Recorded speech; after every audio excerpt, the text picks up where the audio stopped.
today, as well as the recent project that we did in Honduras, is it's not about the pieces, but how they work together.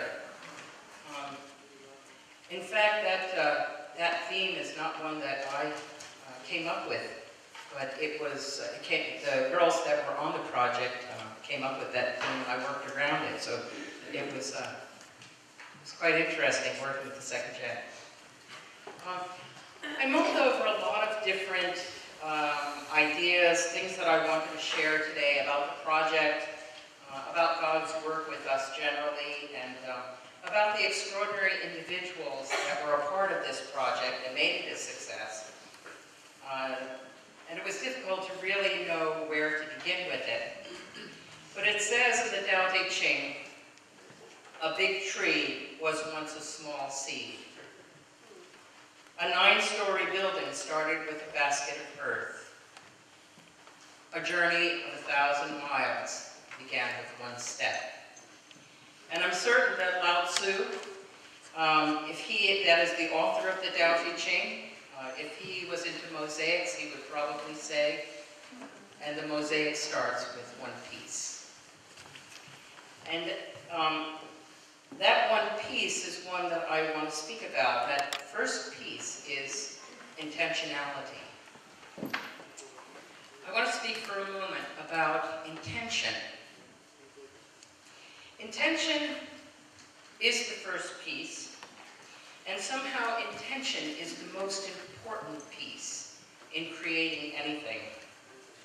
It determines the direction that we're to go in, and it determines the purpose for which we're working. My intention with this project was to create something great for God. It was also to model the cooperation of our affiliate organizations, that is of UPF, Family Federation for World Peace, and Women's Federation for World Peace. Also to model the cooperation of our first and second generation, all of which we were able to do. You know, there's a proverb that says, the road to hell is paved with good intention. As a matter of fact, Aldous Huxley said the road to hell was paved and roofed and walled with good intention. The meaning of that phrase is that individuals may have good intention, but if they don't bring their action into that intention, it just doesn't make any difference. So, actually the proverb is a caution that good intention is meaningless without action. So action needs a commitment, and we read that actually in the readings from our True Parents today, to talk about the determination that once we have a determination to do something, we should never let it drop. Never let it drop. We join our movement with an intention of bringing God's kingdom. We should never even let up on that intention. If I were to rewrite that proverb, I would say the path to hell is paved in good intention, and the path to heaven is paved with good intention, followed by a determination and action. And yet another interpretation of that proverb is that even when you have good intentions, when they're acted upon, they may have unforeseen conclusions or consequences. So we need good intention plus action just as a starting point. But those first pieces are just beginning, and there's so many, many, many other pieces that are involved in any activity that we're involved in. The project that you just saw, a few pictures of here on the slideshow, actually, and I have to say those were only a few because we probably took over 2,000 pictures during the project between all of us. That was an amazing experience. And at the end of the project, we had a very short reflection where the 24 members of the project were divided up into 3 groups. And the direction that I gave everybody was to that they would have 10 minutes to write down the other pieces. Pieces that were a part of their experience. And somebody said, oh, everybody's going to write the same list. And you know, after 10 minutes, we had over 120 different pieces that went into that project. And honestly speaking, we could have gone on much, much longer because people were just chattering after 10 minutes. Could have come up with many, many, many more things to put on that list. It was such a rich experience. So I'd like to just share with you a couple of things that went into creating my experience. When I just kind of clear my heart and mind and I think about those first moments after we said that we were going to do the project, some of the things that come into my mind are, first of all, I remember that Sienna Tardy came up to me and she said, I'll champion this for you. I'll make a Facebook page and then I'll get the information out.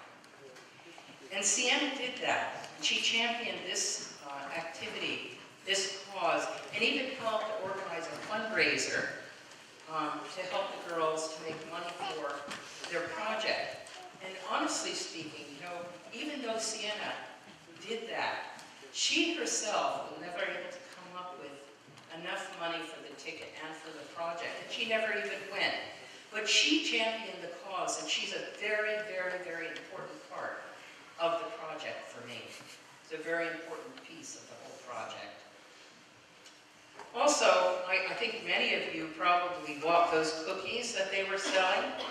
You too are a very important project, part or piece of that project because of your support. And of course, I want to thank you for that. Next, I'll never forget the face of Joy Burns and Miwai Shikawa when they determined that they were going to go. And they told me that they wanted to come and that they bought their tickets. You know, they were sort of jumping up and down. And I don't even know if they were jumping up and down. You know, I have boys. Boys don't jump up and down when they get excited like this. The girls do this other thing. They start jumping and say, I bought the ticket, I bought the ticket. Anyway, that is burned in my memory. Those girls jumping like that. And the other girls as well after they got their tickets and announced, I'm going, I got the ticket. It was great. Burned in my memory. That's a big piece of it for me. And I remember Marissa Bell. Marissa Bell was a representative from WFWP. I've known her name for many, many years, and I never really knew her. But we got together before the project just to talk a little bit for a couple of minutes, and I have to say, she was one of the most interesting people that I could have ever met. And I'm so grateful for her being a part of the event for me. Also, I probably couldn't understand half of what people said because she was interpreting for me all the time. So Marissa was an important part, and she was, of course, the New Jersey representative of WFWP to Honduras. I came into the office one day, or 2 days before I was supposed to leave, and I met with Oliver Knoll. And Oliver had just finished a workshop. And I said to Oliver, you know, how was your workshop? And he said, oh, it was great. And what did you learn? I asked him. And he said, oh, one of the important things that I learned was about patience. Now, honestly speaking, Oliver doesn't remember this conversation with me. But when he said that to me, it was like God was speaking to me. Patience has to go into your education program. That's what God said to me when I spoke with him. And I went to John Gearing, and John was putting the education program together for me. I said, John, it has to include something about patience.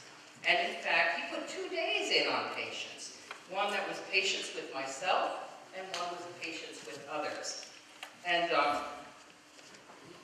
so therefore, John was important to me. Also, Oliver was an important piece of this whole preparation. And it was lucky that they contributed that part because, you know, the project was the beginning of January, and January, of course, was a time of snowstorm. Not that the rest of January and February wasn't also a snowstorm, right? But there was a big snowstorm, and as a result, I wasn't able to get out the first day or the second day, And I came on the third day. The participants were all there already. Everybody was there. They had already begun the project, and here I am coming and had to play catch-up for the whole program. But I was grateful that patience was part of the education because, honestly speaking, I was getting up at 2 o'clock in the morning with my husband for 3 nights in a row in order to get to the airport. I stood in one line after another line. I went home again, and I had waited home until I could finally get there. And I often thought, I had patience. It's part of the education. I have to be patient. And we all continue to think, oh, patience. This is important, especially when you can't speak to somebody in their language. Many people here who are from another country, I know you know this experience of trying to communicate with whatever you speak, and you really need patience. So, now, those are some of the pieces of my experience before I got to the project. Those were just before the project. The project itself, we repaired 2 schools, doing painting and also building a wall from cinder block, something I always wanted to do. And then also we did the mosaic. And the mosaic was kind of the central thing for all of us. Mostly all the people that went also were artists, so they were very interested in the idea of making a mosaic. For those who haven't heard me speak about mosaics before, I just want to give you a refresher course in it. Mosaics are done with, there's a design, and they're done with tiles, or beads, or stones, or beans. You can make a mosaic with just about anything. And in order to make a mosaic, you need 3 things. 1, you need a design, right? Somebody has to design it, have a purpose and an intention for the design. Then you need whatever you're going to make your mosaic out of. And then finally you need, and this part isn't usually thought about so much, is you need something that holds the whole picture together. We use grout or cement. Something is used to hold it together. So now, I want you to just consider for a moment that we were creating this mosaic on the boulevard in the city of Comayagua, Honduras. This mosaic was designed by 2 of our young adults and 2 young adults from Honduras. So the 4 of them got together with a united mind and purpose, and they created the design. And then we got tile. We broke tile, we bought tile, we found tile, whatever. And that's what we made the mosaic out of. And we had colored grout to hold it all together. Now, that mosaic was not the only mosaic we were doing. If you just consider this for a moment. We were also creating another mosaic. And the designers of that mosaic were myself and Mario, the national leader. We designed a program, and each of the members of our project, 24 members of the project, were the pieces that we were working with. That included 8 of our young adults and 2 Women's Federation members from the United States. And then from Honduras, we had the national leader, or UPF leader, as well as 1 ambassador for peace, and also 5 young guests, 3 of which were children of ambassadors for peace. They were non-members. And then we had 3 second generation from Honduras and 3 Women's Federation members from Honduras. And then the other pieces of that mosaic were the education program, the places that we stayed, the places where we ate, and of course the activities that we did, the projects that we did. And these were all held together by a kind of grout, and I would call that our common interest in sustaining the project. So the interest of creating unity amongst us and kind of fulfilling the project goal. It's not about the pieces, it's about how we work together. Working together was our real theme or intention. And yet there was another mosaic that was going on. And that mosaic had to do with the people in the community. So it was the 24 people from our group, plus there were at least 100 people that we pulled off of the street to put a piece into our mosaic. So they were a part of it. And then there were other people too. There was a very special piece. A brother named Edgar, who's worked with us for about 3 years now, just gives us whole heart, and his family got involved as well. They cooked for us and really were so important to us and the experience that we had.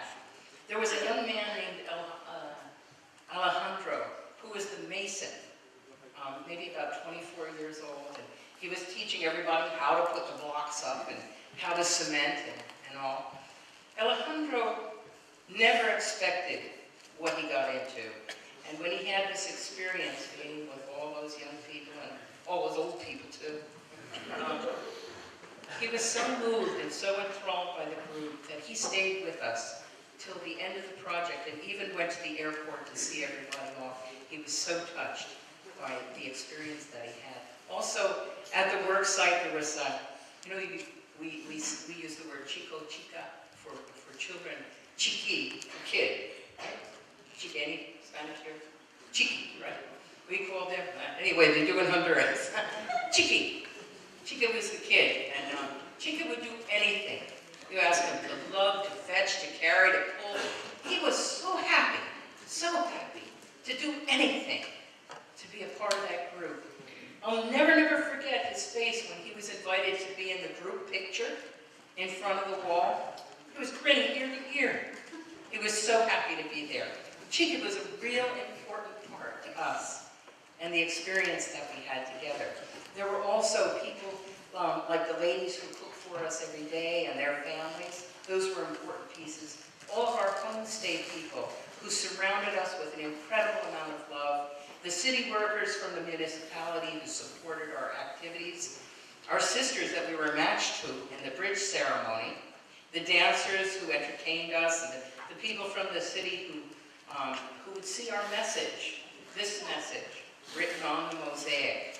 It's not about the pieces, it's about how we work together. These are all the pieces of that mosaic.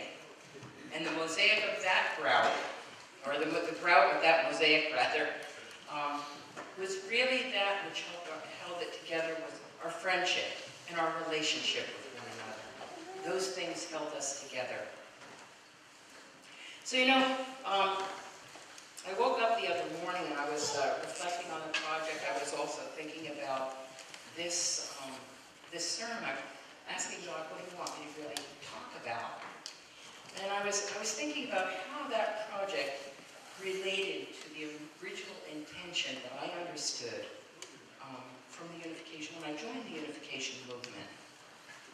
Why did I join the unification movement? What was the intention of the movement? As I understood it, the intention of the movement was to create one family under God. To feel really as family.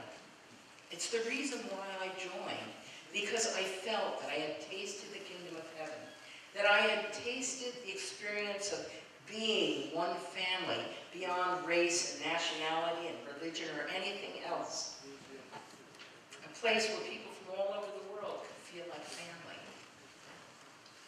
When I sent out for reflections to all of the participants of this project, almost everyone included this point, that they were so happy to be together with people from another country, from another community, people who were different than their everyday people, and they still felt like family. Much like the experience that I had when I joined the church. As a matter of fact, when I joined, we were called the Unified Family. Perhaps others of you as well. It was a taste of Chanukuk. It was a taste of the kingdom. But what made that so? What made it so that we felt that that was the kingdom? What made it feel like we were one family? Honestly, there are programs all over the world that are international programs. There's all kinds of international groups, international projects. There are spiritual organizations and universities where you can meet people from all over the but you don't necessarily feel that sense of family.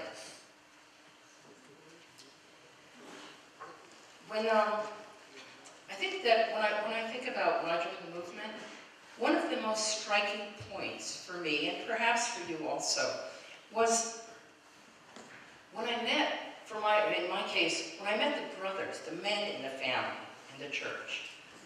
I felt they were truly my brothers, really brothers. That there was something about them, that they were acting truly like family members. This may seem, completely off the point to some, but I want you to understand how important that was to me. That the principle commandeers a sense of right relationship, a relationship that is correct. It resonates, a relationship that is safe, that is secure, and it resonates with a sense of freedom, that you can be who you are. There was a bigger mosaic that we were involved in Honduras, and that we are also involved in now. The designer of that mosaic is our Heavenly Parent, God. It's a mosaic that we are all a part of every single day of our life. The pieces of that mosaic include all the people that we interact with every day, every activity that we're involved in our home, in our community, in our school. All of our neighbors are involved in it, our co-workers, with everyone, everywhere. As a matter of fact, it also includes the people that we see on television from different countries all over the world. Those people like I, long for a peaceful world. They long for a friendly neighborhood to live in, and they long for a happy family to come home to every night. We all have that same desire that God has instilled in us, and that's what we continue to strive for. And it's what our true parents have taught us to continue to strive for, to create. That is a mosaic that we can call Chanukuk, or God's heavenly nation, or the kingdom of heaven on earth. It includes every experience that we have every moment of the day, and it is held together by the principle, a principle of true love. It's held together by the knowledge that we are one family under God, under the parenthood of our Heavenly Parent. And that is the way that we're meant to live in a happy, a healthy, and a world of freedom, a free life. The ground of God's mosaic is a principle of true love. And when I began this sermon, I talked about intention. And the reading that we read today was all about the determination or the conviction to never stop. Just like God. God has an intention to see his kingdom on earth, and he will never relent until he sees that. We too must be united with that spirit, never to give up, and continue to bring a sense of family everywhere that we go. We say the path to hell is paved with good intention, and in fact the path to heaven is also paved with good intention. The difference being that the underlying resolve, as mentioned in the readings, and our commitment to see that intention acted upon and made into a reality is so important. The original intention of the unification movement was to create one family under God. If we start with good intention and a pure heart, that creates a condition by which God can enter into our activity and be a part of it. The ideal world is grounded and grounded in true love, the principle of right relationships. I can't say it enough. This is our perfect sense of intention when we are grounded in the principle of true love and committed to making that our reality, then God can work in ways that we can never even begin to say. God longs for it more than even we do. when we express the principle by treating other people, all people as family, not only God, but all people we encounter will be helplessly pulled into the experience of the kingdom of God on earth. So I want to leave you with those simple words. The title of my sermon, it is not simply about the pieces, but how we relate, how we work together. Also, I want to remind you of the motto that our true mother gave to us, that we will continue to hold on to until 2020, and that is, let us become the true owners of Chanamuguk, who practice true love in resemblance to our Creator, our Heavenly Parent. Thank you very much.